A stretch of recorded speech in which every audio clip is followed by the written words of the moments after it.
আসসালামু আলাইকুম প্রিয় দর্শকবৃন্দ, আমরা এখন আমাদের এক দুঃখিনী ভাইয়ের কথা শুনবো।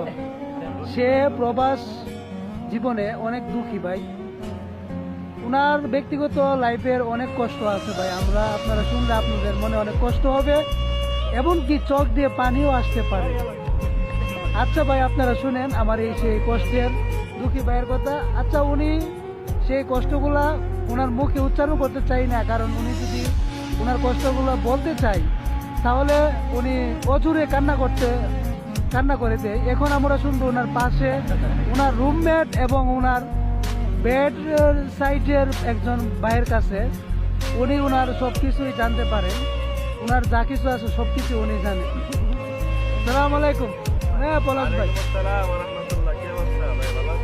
আচ্ছা ভাই, আমি আপনার কাছে শুনতে চাই, আপনার পাশের মানুষটি যার নাম মোহাম্মদ হামিদুর রহমান পিন্টু, আপনি ওনাকে ব্যক্তিগতভাবে চিনেন, জানেন।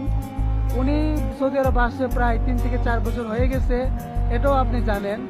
আচ্ছা, উনি ওনার প্রত্যেকটা দিনগুলা এবং ওনার প্রবাস জীবন কিভাবে কাটায়, এবং আমরা জানতে পারবো আপনার মাধ্যমে যে উনি সৌদি আরব থেকে বাংলাদেশে কত টাকা পাঠায়, ওনার কয়জন ফ্যামিলি সদস্য আছে, এবং কি ওনার